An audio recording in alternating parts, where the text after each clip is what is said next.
Call the meeting to order. Please rise for the pledge. Allegiance to the flag of the United States of America and to the republic for which it stands, one nation under God, indivisible, with liberty and justice for all.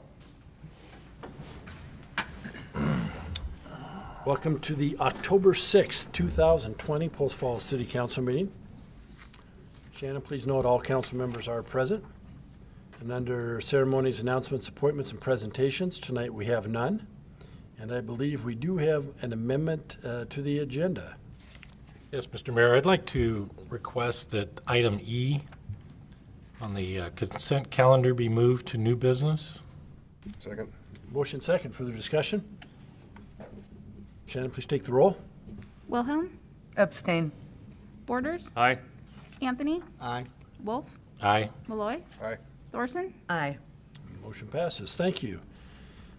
Jason, would you like to present the consent calendar, please? Yes. Item A is minutes from the September 15th, 2020 council meeting. Item B are the minutes from September 29th, 2020 special city council meeting. Item C are the payables from September 8th, 2020 to September 28th, 2020. And item D is to deny the frontage improvements waiver request for 1687 East Horse Haven Avenue. And item E has been moved to new business. I move to approve the consent calendar as amended. Second. Motion second. Further discussion? Roll call, please. Wolf. Aye. Borders. Aye. Wilhelm. Aye. Malloy. Aye. Anthony. Aye. Thorson. Aye. Motion passes. Thank you. Tonight we have no public hearings. Unfinished business, returning ordinances and resolutions. We do have one, and that's the adoption of superseding resolution declaring the Pleasant View Urban Renewal District area. I think that's supposed to say to be a deteriorating area, not to buy, to be. To be. Yep. Perfect. You running with that one, Mr. Wilson? What's that? Are you presenting on this one? I'm not, but I can. Oh, Bob, I'm I sitting didn't here, see- so No one was rushing forward. so I will save him the trip up. So I'm up, but hey. a couple months ago, when we presented this resolution to you to adopt or to declare an area as a deteriorating area, it did not include the intersection of Celtice and Pleasant View. There's the potential, as if this district is established, that we may need to make improvements to that intersection at some point in time. So we asked the consultant to go back and take a look at that, determine whether it would meet the criteria. He's amended his report. So we're presenting to you tonight an updated resolution that adds, the only change is to add that intersection. So that if in the future we create a district and there's a reason to improve that intersection, we have the funding. It's on page 13 of the draft agenda, and that was the substance of the change, was indicating that intersection in particular. So is there any questions on that topic? See none.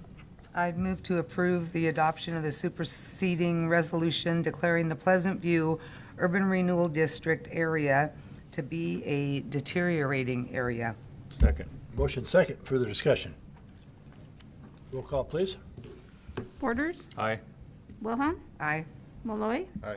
Anthony. Aye. Thorson. Aye. Wolf. Aye. Motion passes. Thank you.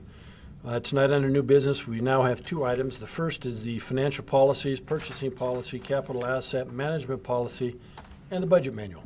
And I'll be presenting on that.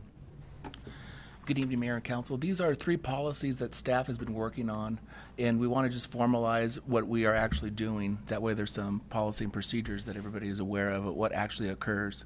So the three financial policies are the purchasing policy. We currently have one of our purchasing policy. We just needed to update it with the current code that it's in the state of Idaho. So we needed to update that policy and kind of make it more in line with what we actually currently do. The second one is a new policy, which would be a capital asset management policy of how we control and maintain the current assets that the city has, whether it's capitalized over a certain dollar threshold or it's the small and attractive items that we currently have. So that's just formalizing a current practice we have, and also having departments be responsible of maintaining those capital assets, and so it formalizes that as well. third one we're looking at bringing back to council for a resolution is a budget manual. The state of Idaho currently has a budget manual, but it's more as a more overarching umbrella for the whole state of Idaho. This is more local, what we currently do, how we do it, and it gives a little more structure of our budget process of what we go through, and has a calendar in there as well of by statutory codes of when we need to bring things to, when we need to start the budget process, when we need to notify the county, for property taxes, when we need to advertise. So just more or less formalizes what we have for our budget process.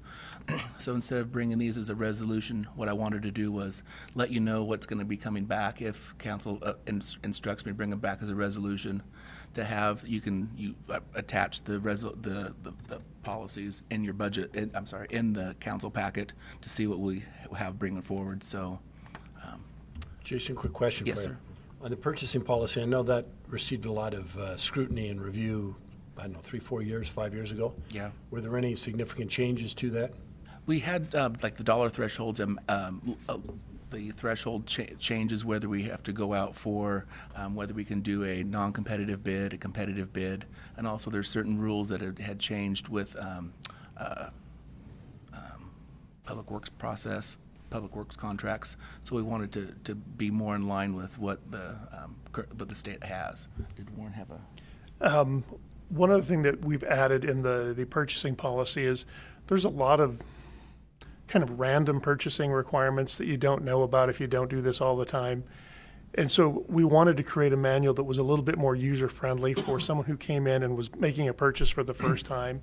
So they would know, how do you handle a piggyback? Where's the statute for vending machines in public buildings? There's a specific statute to that. And so we tried to gather all of those and some of those random strays and put them in a location where people would be able to find them and use them. So that's part of the changes. I think you answered my question. The reason I was asking that is we are not loosening up the purchasing policy No. and losing control over it. No, everything that we do, any contract we enter still has to come to council for approval for the mayor to sign, but yeah. I thought that was the case, but just wanted to Yeah, make sure. just make sure, okay. Any other that's fine. questions? Al? Jason, I had a couple questions on the budget manual. Okay.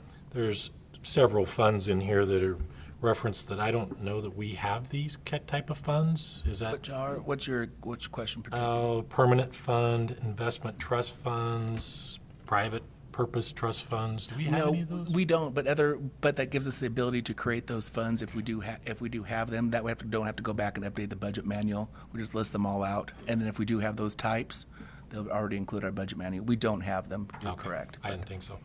Other question, in the actual procedures, the budgeting procedures, it sounds like this changes what we're going to do going forward in terms of retreats with the council and. That's what we have. One of the ideas with the long range financial plan is to have the council more involved in from the get go. So by the time when we have our budget workshops, by the time we have our public hearings, this isn't going to be new. It's going to be, you've heard it early on. So, and also with the long-range financial plan, we're going to be bringing that forward for council's blessing, and then whatever our budget is going forward, it won't be any surprise. It's going to be in the long-range financial plan, the budget workshops, so by the time the So the hearings are done, process is going to look a little different. a little different. Next yeah. year going forward, right? Yeah. Okay. That's all I Might had. note that some of the procedure items in here, we may pull out of the resolution. Procedures are nice because they help give you the way that you're going forward. But when you're tying things to a specific date year after year, sometimes those dates aren't going to line up, and you probably don't want that in a council-adopted policy because then we're coming back to you to change dates. The policy stuff, I think you will see in a resolution. The procedure stuff, that's what we're going to follow, but we want to allow enough flexibility for staff to make sure that we're doing that year after year and hitting the right dates when things are moving. Fair enough. Okay. Good. See no other questions? Okay. And so you need a motion to bring this Bring back? back for resolution, yes. So moved. I'd move to direct staff to bring back a resolution for the financial policies, purchasing policy, capital assessment management policy, and the budget manual. Second. Motion seconds, further discussion. Shannon, please take the roll. Wilhelm. Aye. Malloy. Aye. Anthony. Aye. Orson? Aye. Borders? Aye. Wolf? Aye. Motion passes. Thank you. Second item up under new business, or unfinished business rather, would be the item E that was moved from consent calendar. Mr. Wolf. Mayor, Oh. I would recuse myself from this, please. Thank you. So why don't you express your, or do you just want to hear the story first, Al? I kind of wanted to hear the story. A lot of the information leading up to today, unfortunately, I wasn't able to access the archives. So if you just kind of bring us back up to date about what's going on there, and I just thought it was you're asking us to spend about $15,000, and I just want to know why. And Okay. Good evening, Mayor, members of council. Robbie Quinn, Parks Planner. Obviously don't have a presentation prepared, but just to kind of go over, I guess, what we're asking for. So there's basically 3 add alternate design items that we're looking at. So Avista, we contracted with them, or I guess entered an agreement with them last year sometime, and then since then they've hired a contractor who is going to build the park for us, and they got them under contract about a month ago, and so they're really just starting to dive into the project, and that's kind of where we wanted to look at a couple of these additional items right from the beginning, up to starting at 30%. So at that 30%, they're going to give us a cost for construction, and at that point we'll evaluate it and see whether it's worth pursuing. And so we didn't want to get up to, 100% design and decide, oh, that's way too, we can't afford to build this. So that's why we're breaking it into 30% construction for this first phase. And so those 3 items are the emergency access road to the condos. So this would basically take from the edge of our park parcel to the existing condos. There's a gap in there currently with no seawall and no connection. So that's the first one we'd be looking at. The second one is a stairway from the park to the future road extension on 3rd Avenue. Again, this was something that when the city purchased land from Liberty, we agreed to build this stairway.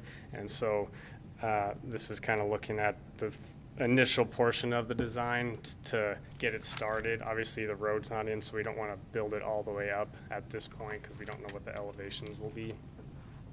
And then lastly, the synthetic turf amphitheater. When we're looking at an amphitheater like this of a natural turf, it can become an issue with maintenance and use as far as if it gets high use, with mud and water and irrigating it. So we wanted to look at what it might cost to upgrade to synthetic, which would allow us to use the space in a greater duration throughout the year and lessen our maintenance requirements. So that's kind of, I guess, a summary of what we're asking for. And as you mentioned, it comes out to just over $15,000 for the first 30% design and construction estimate.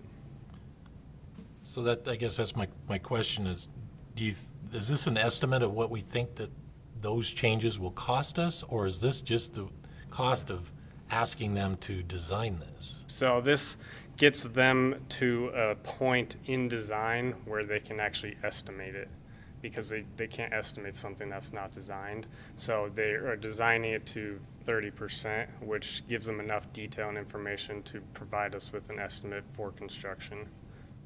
So these costs could be quite a bit higher, and that we'd be on the They would be for construction. These aren't construction costs, these are purely design costs. costs. Okay. I guess, can you take me back, or Dave can take me back to, it was my understanding that Avista was going to build this for us. Right. So, So I can speak to that a little bit. So when we completed the agreement with Avista, it's been almost 3 years ago, I believe, at this point, there was a budget agreed to at that point in time that was tied to the design that's in your packet. The idea was that they would build essentially what you see in that design. Anything above and beyond that, the city would have to fund. And so these are 3 alternatives, one being is actually tied into our contract with Liberty to acquire it. So that one was always factored in. The staircase was always factored in as one we were going to have to pay. The other 2 items were an additional, or at least potential additional alternatives that we may want to see going forward to make the space more usable or more durable, or both. And so the idea was to do a quick and dirty look at it up front before you spend a lot of money, get a number that's closer to accurate as to what it's actually going to cost.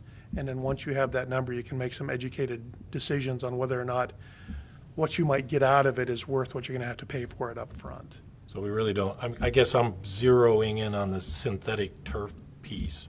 We really don't have an idea what that's going to cost us, but that's what, I think Dave can probably speak to that better than I can. That's one that, Dave Fair, Parks and Rec Director, that's one that our department's pushing for Vista to consider. The design is to put in natural turf, but knowing the costs of mowing in a situation like that, it's going to be higher. As Robbie said, you have, when it's wet, you get people sitting on it, you get wear spots. So there's a lot more to it in upkeep of the irrigation. We would like to take a look. We feel $5,000 is a reasonable price if we can save the city money down the road. Operational monies, the fact that it's going to not have to be changed out, it can be used more. If we don't do it, then Avista's just going to put in the grass and we live with that. We can, but we felt it was smart for the taxpayers' monies down the road to look at it. And you will ask Avista to pay for it? Pardon? You plan to ask Avista to pay for it? They will pay for the natural turf. They will not pay for the upgrades. So would it be? So the difference would be, so let's say we find that it's going to be $200,000 for the natural grass with irrigation, and it's $250,000 to put in synthetic, but over a 5-year period, we'll spend more than $50,000 in maintenance. It makes sense for the lifespan to go with the synthetic. But until we know those costs, we can't make that determination. okay, I guess wouldn't you have a pretty good idea what, I mean, you got so many square feet of where you want the athletic, or the Synthetic? synthetic turf.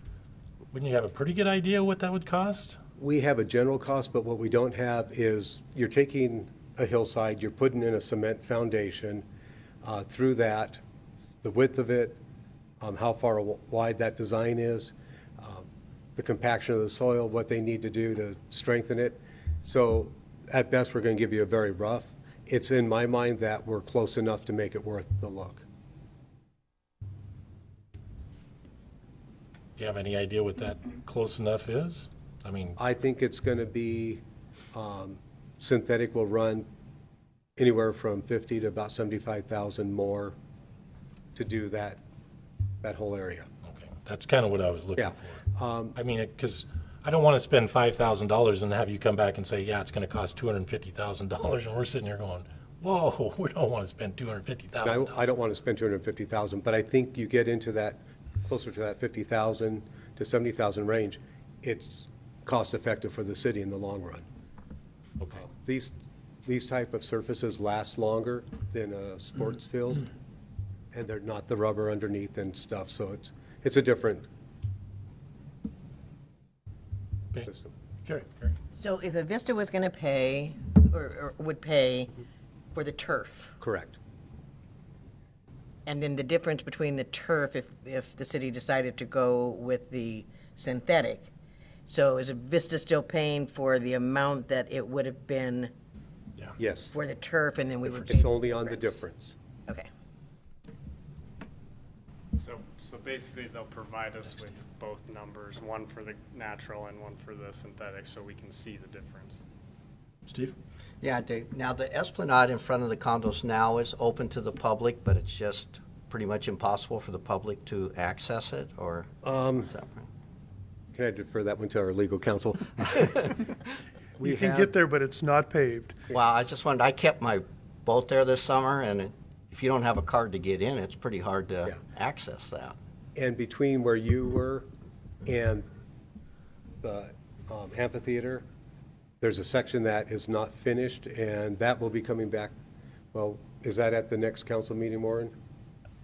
I can almost see it. When are we To be bringing- determined. Some of this information is going to be used so that the council can make some decisions too on some of this stuff. So there's a lot of players involved, Because, Dave, I guess I'm assuming that's where that dirt parking lot is, towards the west, kind of from, connect to that dirt parking lot and come through that area there? The dirt- empty lot with. Yeah, the empty lot, yeah. Yeah, that's been cleared for a building site, but no building in place. So Okay. it's everything in front of it, but there's a lot of factors to play a part in. Okay, so if they built that building, they would continue the Esplanade, then it would connect to the amphitheater. So, That's where I turned. So, To be determined. I'm just trying to figure if there's Yeah, any let- if we're trying to quick- connect to yeah. the condos, is there gonna be connectivity from what we're doing to the quick, Esplanade? quick synopsis of things upcoming. We have an existing MOU with Avista that got us to this point. It wasn't, because at the time we drafted this some 3 years ago, this was still a what if, whether we're going to be able to acquire the land and construct this. We're working on an updated agreement that's going to be more specific and explain who's doing what on the design. We've seen a draft, got comments back to them. We have got that back from them yesterday. Hopefully, we'll be in a position to put that updated agreement with Avista on the next agenda. Say that not having seen it yet, so we were pretty close, so we should have that on your next agenda. There's also ongoing discussions about, you asked about who's building the missing piece of the Esplanade. The property that would sit on is owned by Liberty Bankers. They don't own the building pad behind it. That's owned by a separate entity. The obligation to build is tied to a piece of Liberty property up the hill. So I don't know when that might happen if it was left to its own devices. This was to make sure that we're getting the endpoints tied in so we know we can make it work. So it doesn't get essentially development outpaces a design, so we know that it'll actually function in the future. Okay. Any questions? Yeah. So would need a motion, if council chooses. I would move to approve the 30% design for the ad alternatives at the Post Falls landings. Second. Motion second, further discussion. Shannon, please take the roll. Borders. Aye. Anthony. Aye. Thorson. Aye. Malloy. Aye. Wolf. Aye. Motion passes, thank you. Next item tonight is administrative staff reports. Do we have any? There are none tonight, sir. Followed by citizens' issue, and this section of the agenda is reserved for citizens wishing to address the council regarding a city-related issue that's not on the agenda. Anyone wishes to speak, come forward. Give your name for the record. Bob. Jason.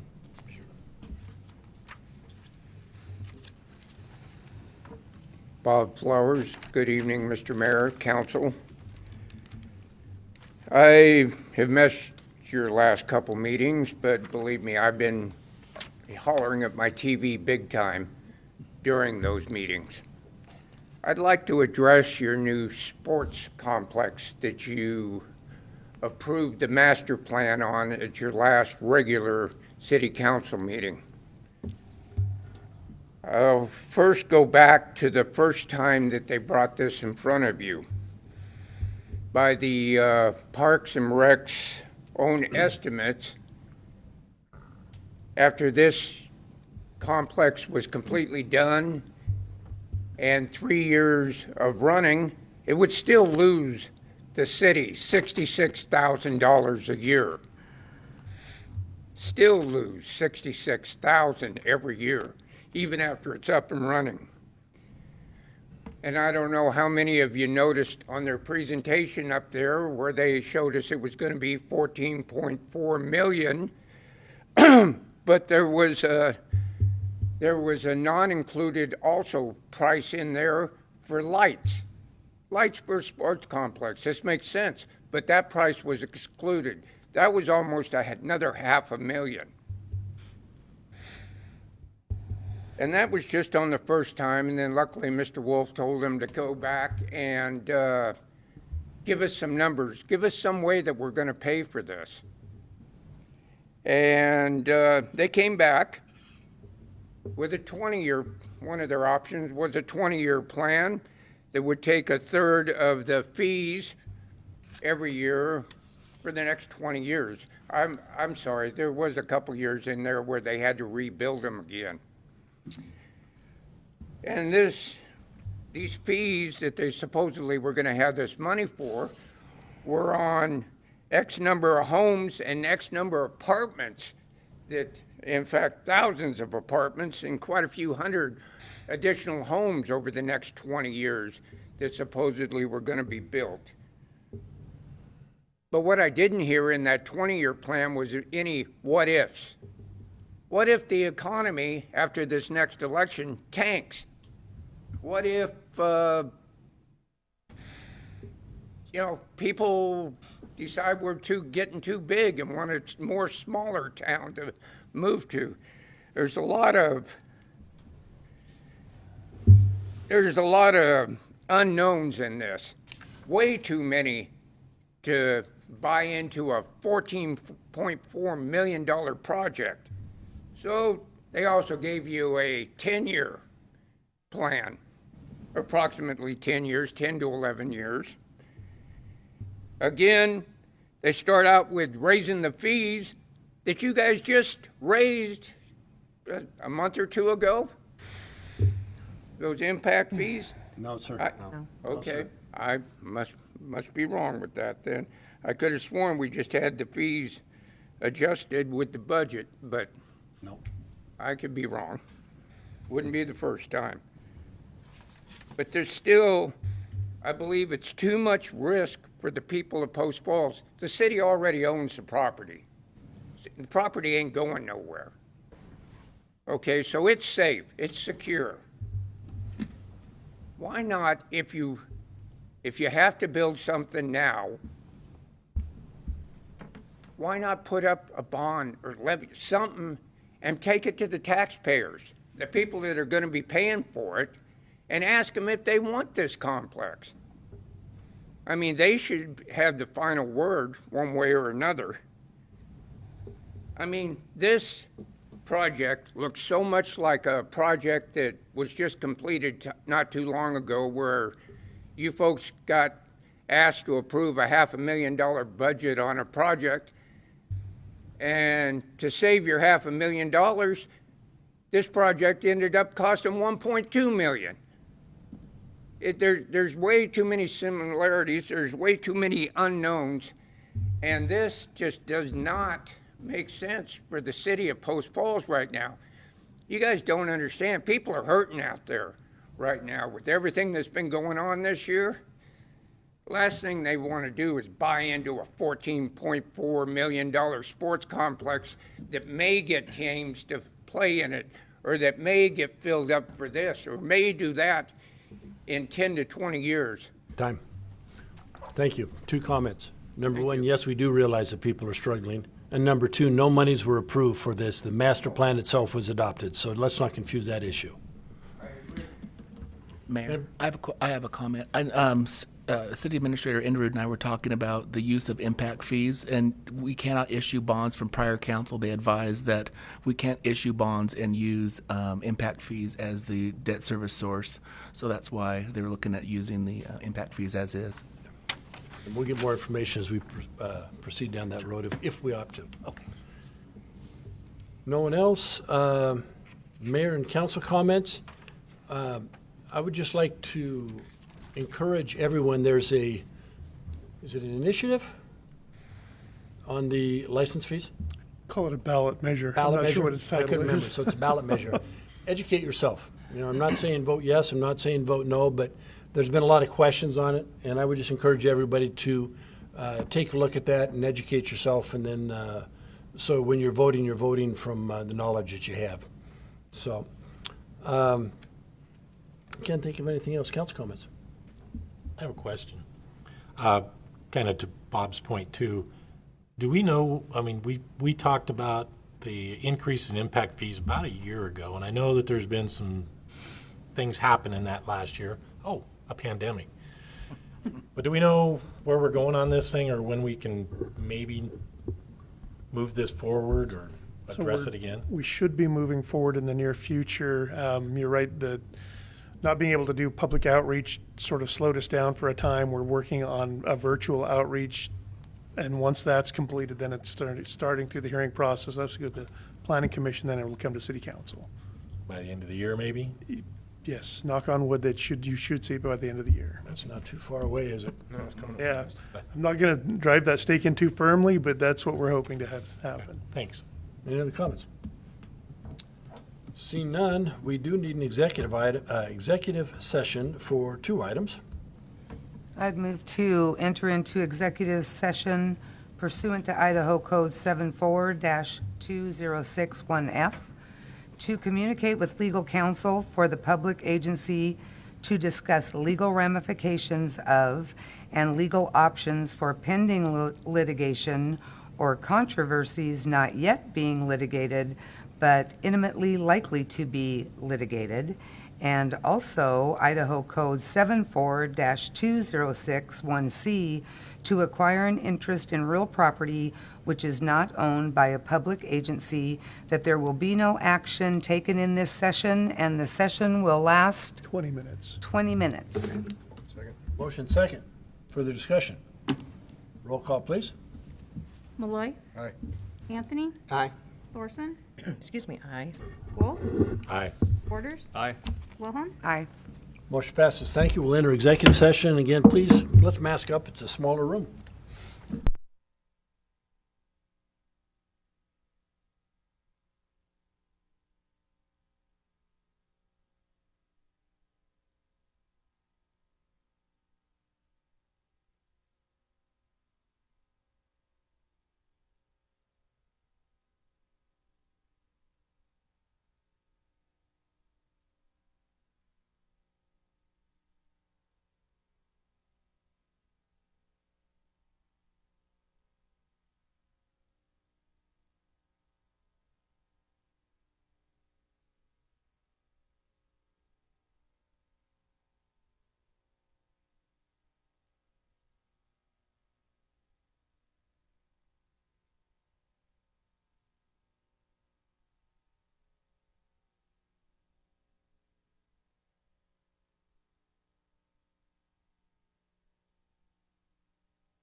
Did you miss us, Shannon? Call the meeting back to order. Are there any motions to come out of the executive session? I would move to authorize the city attorney to resolve the Fieldstone, Flanagan, and Sorensen claims as discussed in executive session. Second. Motion seconds. Further discussion? Roll call, please. Anthony, Aye. Thorson, Aye. Wolf, Aye. Borders, Aye. Wilhelm, Aye. Malloy. Aye. Motion passes. Thank you. And the next item on the agenda is, Adjourn. all those in favor? Aye. Meeting adjourned. Thank you.